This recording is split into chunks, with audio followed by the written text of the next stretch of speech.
Bonjour, Caleb. Bienvenue dans la rubrique Ma louange, mon expression de vie.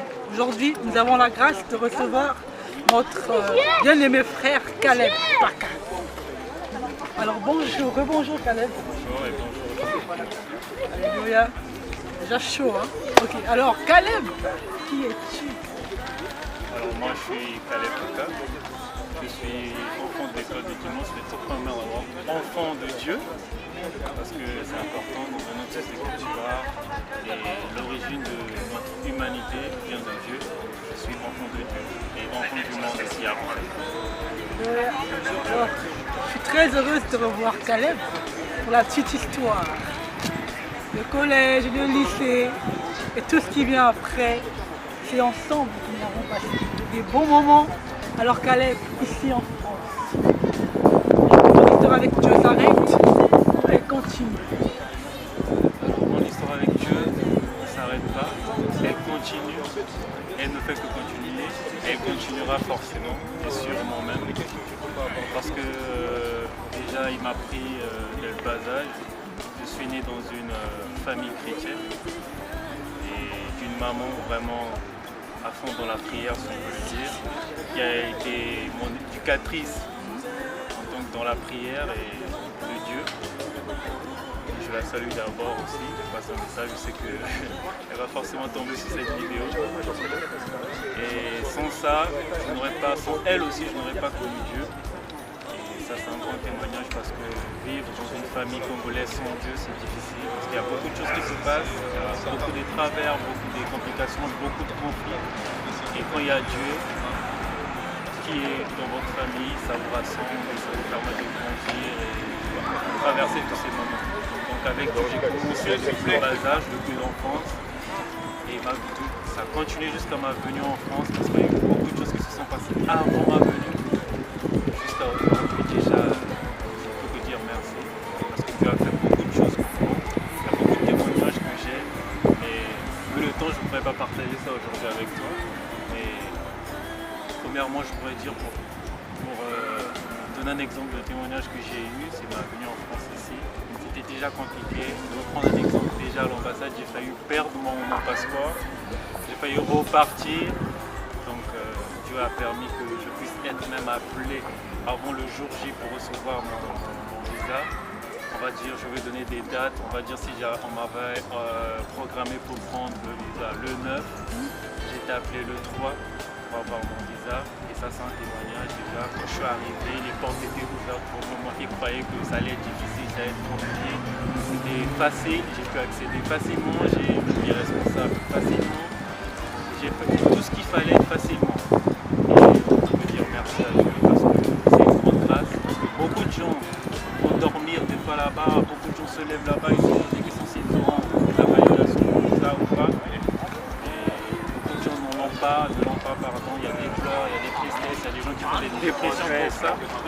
Mais le fait que je suis passé à travers les mailles du filet, le fait que j'ai obtenu ce visa, pour moi c'est une grande grâce, c'est une victoire et je peux que dire merci à Dieu. Parce que sans lui, ça ne devrait pas aussi être le cas. Premièrement, il m'a donné ce qu'il faut, parce qu'il ne faut pas l'oublier, c'est que Dieu nous a donné aussi ce qu'il faut. Et c'est nous de faire ce pas-là, en croyant toujours, en mettant la foi en lui. Et comme il s'est dit, il a tracé pour nous des chemins, un chemin de bonheur et non un chemin de malheur. Donc c'est sur ce chemin que je suis certain qu'il m'accompagne, qu'il continue à m'accompagner. Et aussi ma venue en France était compliquée, l'école, parce que c'était difficile pour certaines choses, comme tout étudiant qui vient en France. Les débuts sont toujours compliqués. Et je vis toujours par la grâce de Dieu, je suis là avec le sourire, vous me voyez. Je peux vous dire encore merci pour toute cette grâce qui m'accorde de jour comme de nuit. Je me lève et j'ai le souffle de vie, j'ai la santé. Parce que nombreux tombent malades ici, mais moi, il me garde toujours avec cette santé. Je peux vous dire merci. Waouh. Un grand témoignage. En tout cas, le frère Caleb, face à tout ce qu'il a rencontré, s'est accroché à un verset qui dit, je pense que c'est Jérémie, je connais les projets que j'ai tracés pour toi. Les projets de paix et non de malheur, afin que vous ayez de la joie et de l'espérance. s'est accroché à ce verset qui a motivé tous ses pas et qui l'a permis de rester attaché à Dieu. En tout cas, merci Caleb pour ce partage autant édifiant qui va toucher bon nombre de personnes qui suivront ce partage. Aussi, bonjour à maman, maman, bonjour aux parents depuis le pays. Et alors, une dernière question pour notre frère. Comment fais-tu pour garder ta relation avec Dieu dans ce pays où il y a boulot, métro, dodo? Comment fais-tu pour rester au cap avec Dieu? C'est une question très importante et très grande, même très profonde, même si je veux dire, parce que nombreux ne me connaissent pas avec ce regard-là, avec cette veste-là que j'ai aujourd'hui. Beaucoup de gens vont le découvrir et c'est que bénéfice pour ces gens-là et pour moi aussi. Parce que j'ai pas on va dire, cette habitude devant la caméra, mais c'est une première et je veux partager cela avec vous, c'est important. Parce qu'on sait que sans Dieu on ne serait pas là. Donc il faut avoir des moments où savoir le reconnaître et savoir le dire aux yeux du monde. Certaines personnes aient aussi cette notion que oui, il y a Dieu qui a fait cela pour mon frère, Dieu fera aussi pour moi. Alors pour revenir à la question, qu'est-ce qui me permet de m'accrocher toujours à Dieu? Qu'est-ce qui me laisse pas... Je veux dire, c'est une question très très profonde. Je répondrai à cette question en disant que d'où il m'a pris, mais moi je n'en revenais pas. Les expériences que j'ai subies dans ma vie, je ne serais pas là aujourd'hui. Tout ce qui m'a montré de ma vie, je ne serais pas là aujourd'hui. Parce que j'ai vu ce que bon nombre auraient peut-être vu, ils ne seront pas là aujourd'hui.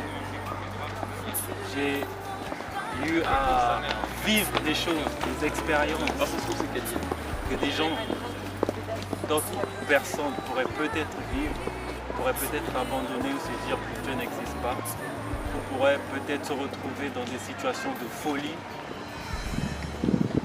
Et il a été toujours là près de moi. Il m'a toujours parlé d'une manière comme tantôt d'une autre. J'ai eu des rêves tôt dans ma vie. Des démonstrations, des visions tôt dans ma vie. Il m'a donné certains temps aujourd'hui que je ne peux pas. Et c'est dans mon permis, ces fruits de l'esprit, comme on les appelle nous quand nous sommes sur le me permet aujourd'hui de croire que Dieu il est là pour moi. Il a été là pour moi, il sera toujours là pour moi. Donc aujourd'hui je ne peux pas l'abandonner aussi franchement. Il y a des grandes choses qu'il m'a promis que je ferai. Je dois voir ces grandes choses, obligé. Ça c'est obligé, je dois les voir parce qu'il a promis ça depuis que je suis très petit. Il a dit Caleb, moi j'ai des grandes choses à accomplir avec toi. Vas-y fonce, moi je serai avec toi. Et dans toute chose que je fais, je le mets toujours à l'avant. Parce que c'est lui qui m'a demandé. Moi j'obéis, j'écoute. Et depuis que j'ai commencé à obéir, je vois ses grandeurs, je vois ses miracles dans ma vie. Et c'est ce qui me pousse à toujours m'accrocher, à jamais désespérer. Même quand c'est difficile, quand je suis au fond du trou, il me dit, même au fond du trou là où tu te trouves, il y a une lumière. Je te la montrerai. Et c'est quand tu es dans ce fond du trou que tu apprendras beaucoup de choses. Donc reste concentré, reste attaché à moi, tu vivras et tu sortiras de ce trou. Et toute ma vie c'est comme ça. Toute ma vie c'est comme ça. Et je ne peux pas l'abandonner. Je ne peux pas l'abandonner parce que si, même dans le trou, il est là. Il me montre des grandes choses que d'autres n'ont pas. Combien de fois quand je serai hors du trou, c'est ce qui fait que je m'accroche à lui. Merci beaucoup, Caleb. Merci à toi aussi. Surtout merci à Dieu qui a permis ce moment possible. Merci à vous qui nous suivez. Merci à Louange derrière la caméra. Vraiment, merci à vous et à très bientôt. Très bientôt. Au revoir. Au revoir.